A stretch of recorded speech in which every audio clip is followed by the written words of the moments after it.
Welcome to 9B4M Bricks. This is Mac, and today we're at BrickFair, which was held in Fredericksburg, Virginia this year in 2023. And guys, this show was a blast. It was my first US Lego show, and I can't wait to take you along and show you everything that we saw at this wonderful Lego show. It was all about the displays, it was all about the layouts, and it was a little bit of shopping involved. Guys, this is really great, so you don't want to miss it. This show is going to be a little bit different the way I break this down. I'm going to go through all the different sections and show you what's best about this Lego show.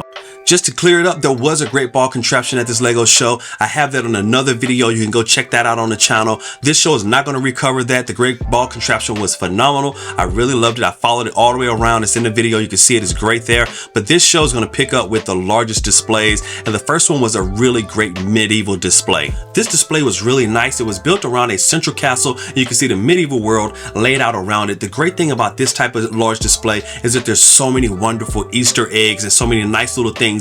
You could take about 30-40 minutes of just sitting there and just looking at all the different unique special characterizations that they put into this one. I love the castle. The design was really great. The arrow slits in the walls were perfect, and then they used other colors along the building to kind of add in some greens and browns to give you a more authentic and unique look to the overall structure.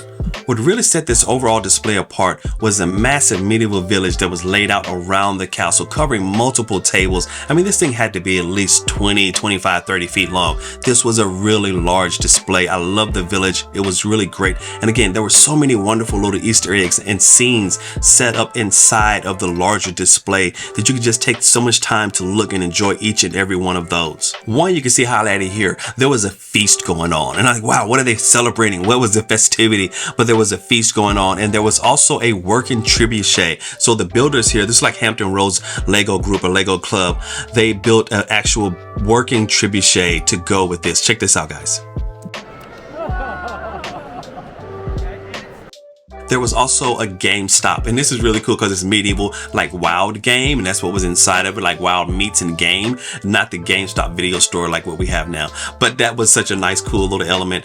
There were so many detailed elements about this entire table. Again, you could have spent a lot of time just looking at it. I love the sheep because they were all cool there. And I saw the apples on the apple tree. And then they had some trees that were kind of going into fall foliage. Just the way that they took the time to put this overall display together really impressed me. And that's why it's the first up at this show. This is one of the largest displays that was there, if not the absolute largest. And guys, it was really magnificent. This is a group build?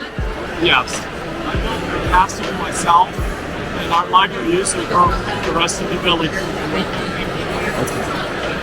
Like a whole year to put it all together? The castle took me about a year.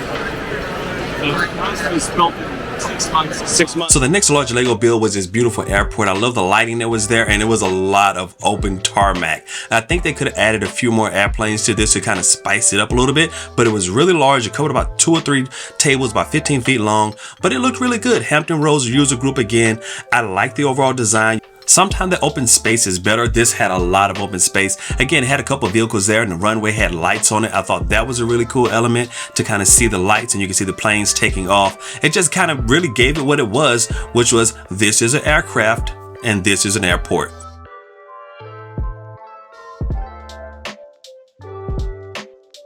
And moving on, let's take a look at the tallest towers, and there were several really tall towers. The first one was this, looked like a Duplo tower. This thing was really tall, about 10 feet tall. It set up on the table. It was way up above my head, guys. It took a lot of time to put this together. It probably was getting close to the height restrictions for inside of the building. Next was this really tall building. It was beautifully lit on the inside. Kind of gave me a theme of 1960s New York City.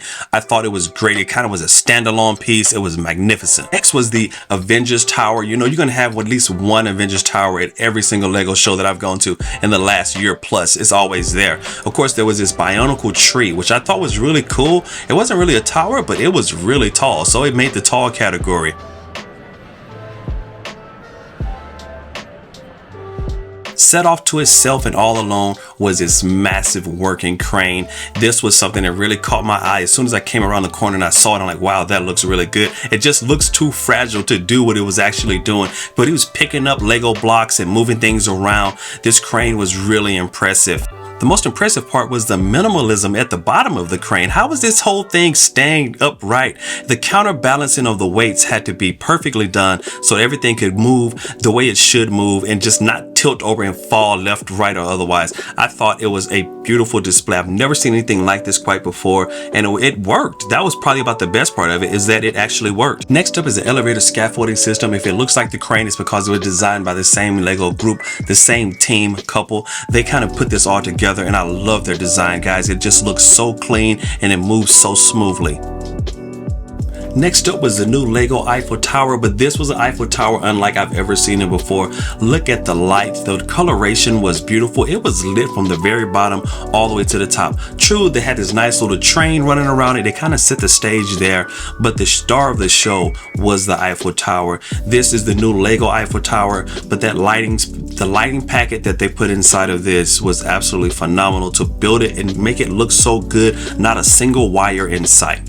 And last but not least for our tall towers is this beautiful, what I want to call a sky needle. Guys, this thing just kept going up and up and up and up and up all the way there to the top. It was phenomenal. How could you balance something that looks so slim, but it was balanced perfectly? The lighting was really beautiful.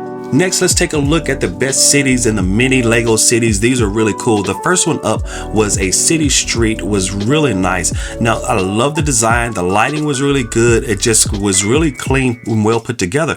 But the thing about it was that it was a two-parter. It was above ground and it was below ground. And underground, there was like this underground coral reef thing going on under there. It was just all aquatic and it would look so good. The coloration was great. You could see the lights blinking and shimmering. Just the design overall was so unique, and the way they had put this all together was masterful as far as building out Lego set. The next city up had a nice clean look to it. It had some unique elements of it that I thought looked pretty good. It was a nice layout. The buildings were nice and chunky and large. I love the design with those. It had some great coloration in it. There was some orange and then there was a clock tower. Those elements were really nice. I thought that was a great way to kind of add some unique elements to what could be a very normal city block. Besides the colors of orange on one building, the clock tower is what really set this apart. I thought that was a nice touch. It just looked really good. Now, the next city was my favorite at the whole show. It was called Gotham City, but you can see this was a micro scale city, and I love these so much. They just look so good to me, and this one was so well designed. The coloration, it just popped, and all the buildings were so distinctive and it looked so unique. I thought that this was really probably, if not the absolute best, one of my top 3 elements at the entire Lego show. I recently purchased a book about building Lego mini cities, and I just can't wait to dig into it. Hopefully someday I can create something that looks this good. But that was not the only miniature Lego city. There was this other also miniature Lego city that was slightly larger in scale, but it also was really nice. You had that Avengers Tower built in, and then you could really dig into it. You could see that the elements in this one was great. It had this tiny little micro crane they had built out, but the best part for this one was the little vehicles that they had put in there. The little cars and trucks, the way they were broken down into just geometric shapes, but they still looked like buses. They still looked like cars, and I thought that that element was so wonderfully done. You can see it here with these police cars, how well they look, and then of course the tower's been attacked. But again, the cars, look at that tiny little car there at the base of that hotel. They're like an older car. I love that design, and you can see the cars next to the buildings here. That is what set this apart to me the most. The buildings were great, but the overall design, and then the way you add those tiny little elements in there, the cars and those elements were just absolutely perfect.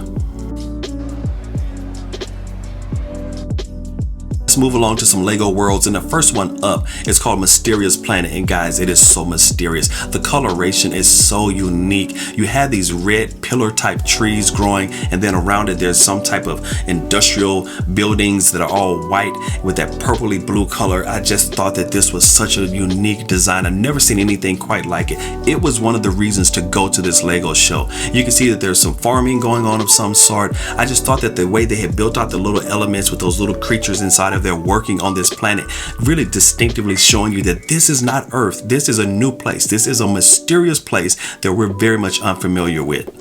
This Lego builder mastered the art of storytelling without saying a word. If a picture can say 1,000 words, then this Lego design can say 1,000,000.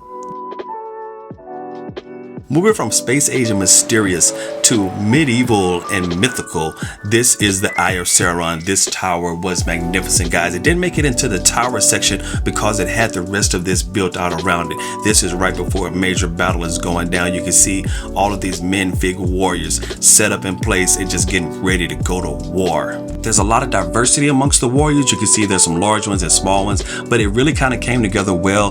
This was one of the largest on the table, and I just love the design there. Just the swords for around the head. I just thought that was great, and the tower was so well put together, blending in the gray and the black and the red. Onto the world of Minecraft. I thought this was a beautiful Minecraft world. The way they put it together, the builders who are sitting here, I just thought that this was such a great addition to the overall Lego show. The colors look good. It kind of gave me a slightly Super Mario Brothers vibe to it, but I just thought that this was a great addition as well. I'm not really into Minecraft, so I don't know the details, but I know it definitely looked really good.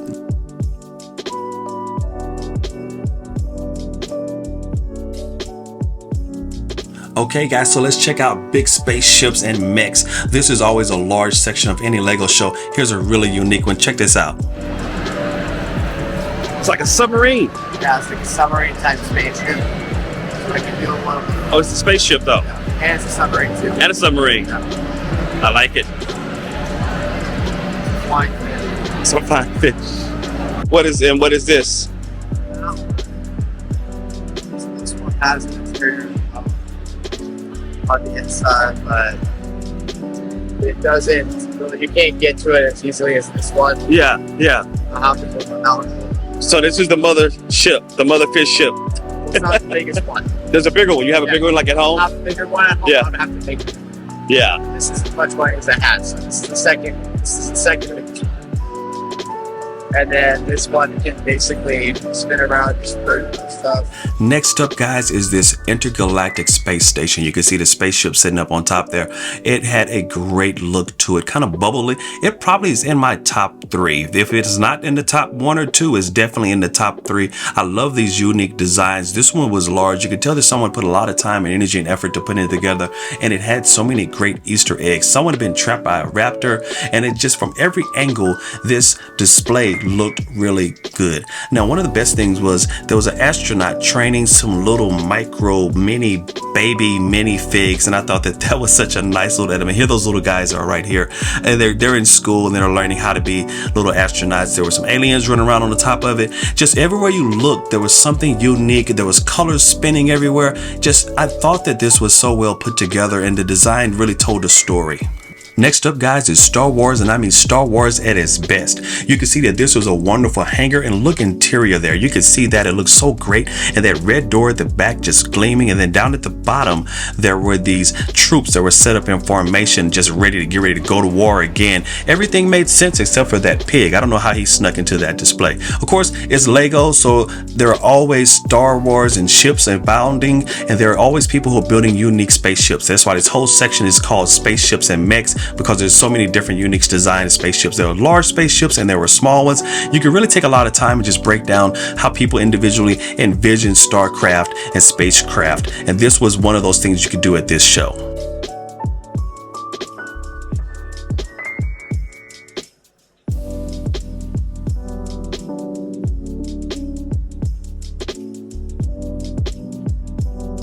This section is named Space and Mechs for a reason. You've seen the space, but guys, now check out all of the mechs. I mean, this show had a massive Bionicle display. I've never seen this many Bionicles in one place before, but there was a long 20 to 30 foot table with a lot of Bionicle mechs lined up all the way around it, and this was just a great display of those sets. I was really impressed, and I kind of wish Lego would bring them back. I know they're building out mechs with the Ninjago line, and I'm glad to see that happening, but I love mechs. I think they're really cool. Now, with every category, I had my faves, and my favorite mech was this black and yellow. This looked so nice. I love that halo across the top of it. I'm like, wow, this one just stopped me in my tracks when I saw it. But the overall table was good. I saw this dog looking mechish thing. I wasn't too sure about that or where it came from. It kind of reminded me of the movie Aliens, but I thought it was nice. And then there was this Groot looking tree type one. Just, you could kind of walk along and just absorb each and every one of these and take them as their own individual standing and say, hey, this is something unique in and unto itself. and each one of them will put you in your own mind and your own world as you begin to envision how they would work and how they operate, and then maybe even what the thought behind them would be. The freeform mechs flowed right into the Bionicles, and you could see the designs of all of them and how they just kind of played together. This is something that I think is really great as far as hands-on Lego sets. You know, some of the things you build, like the modulars as far as buildings, you don't want to put your hands on those. You build them, you set them down. But these, the kids can play with. You have 4 kids, and they love to kind of get in there and play with the toys and treat them as kind of little heroes and villains that they can play with. And these Bionicle mechs tie directly into them having the ability to touch and get physical and play with those toys. We have some of them here for the kids, but this was a great display of all the Bionicles. And again, I would love to kind of see Lego go back in this direction, but I'm not disappointed with the mechs that we're getting out of the Ninjago line. So I guess progress is going to continue to move us forward, but this was a great display, guys. I was glad to see all of the mechs. Next up are the special and unique Lego displays that didn't fit into any other category. A perfect example of that would be the Super Mario. This was a beautiful, it had moving pieces, it was well lit. It actually won best lighting at the entire show, and you can see why that red and the glowing, and you can see those fireballs bouncing towards that Koopa there. I thought that this was one of the best little overall displays that I saw at the entire show, and the way they had set up those conveyor belts to where that lava was constantly flowing in every direction, to where you go up one side and down the other. That was great. You know, I should probably do a section for art, because every Lego show now has art. I consider this to be Lego art. It kind of designed off of some of the Bionicle characters, and I just thought the displays were really nice. These Lego ships were really impressive. I just thought the designs were so clean. They looked like perfect replica models of what the larger ships would look like. I just thought that this was so great. And then as you really zoom in, you can see that detail that was on every one of these ships was just magnificently detailed and organized. Next up was this Flight of Dragons, and I love the fact that they were actually suspended, which appears to give them the appearance of being in motion and not just statically sitting on a table, but they were hovering over the table, because this entire Flight of Dragons was in flight, and I thought that that was so cool. The coloration was really great, as each individual dragon had its own personality and color, and I wonder if they all used the same attributes as far as what they could do. But I thought that some of the best ones, of course, would be the red one. That just like something with the Khaleesi. I just thought that that was a really nice one. And then there was this green, which was kind of large and imposing. The overall design was great. I really was impressed with these dragons. And you can't have a Lego show without a pirate ship. There were 2 of them here. The designs were nice and clean. They looked really good. The sails were great. But to stick with the nautical theme, this was a unique, very unique submarine, kind of a cutout of a submarine. And the fact that it had those moving pistons inside of it, I just thought that it was such a wonderful display. I've never seen anything quite like it. That's how Lego is. You just never know what you're going to see at one of these Lego shows. Next up was a really unique, I want to call it a dungeon. It was kind of top down. If you're doing an over the shoulder view into a dungeon type game, that's what this felt like. And if you look into each one of these rooms, you can see there are battles going on, there's wars going on, there's a chef cooking some things in there. And this was a top down open view of a dungeon. I thought that the overall design was really something special. The level of detail in each one of these rooms, each one of these little miniature worlds and battles was so impressive. I could have spent a lot of time just looking at each little room and just kind of honing in on the battles and the wars that were going on in there as someone was going through a dungeon crawl raid. I just thought that this was so unique. And last up, guys, let's shop Lego, because at every great Lego show, there are vendors selling some really cool and unique wares. That's another reason to go to a Lego show. If you've never been, go just to pick up some of these things and items that the vendors have for sale. Here is some lights that I could set up on my, around the streets on my city. I'm always trying to think about adding lighting. It's something that I've been trying to do in my city for a little while. We're doing a family build with here. My wife, my kids, we're all building on our Lego city. So I'm always adding in these new elements that I think would just make it look a little better. And I'm really loving what I'm seeing with lighting on Lego brick cities. I picked up some lights from a vendor called Bling Bling Bricks, and then I turned right around and there's Victoria's Secret. I thought that was the coolest name, and what a wonderful play on words. but this was a nice little vendor. They had kind of a pick a brick area. They had some Lego sets on display and for sale, and of course they had tons of minifigs. And I just kind of walked around and checked out the different vendors. There were a lot of them there. Some of these things I didn't pick up because I have some of it already. The price on the minifigs was all over the place. Some of them were 60 bucks a piece, 70, 80, and then some of them were only $8. This vendor said all minifigs were $8 a piece. I thought that was a really good price. And some of the other more unique ones ran up to about 95 bucks a piece, guys, and that's kind of pricey for me. So of course I didn't pick up any of those. Guys, this was a great Lego show. If you get the opportunity to make it to this one next year, come to Fredericksburg. I think you'll enjoy it. This is my last one here for now. I'm heading back to the UK, and the next show on the channel will be from the UK. Until next time, guys, take care.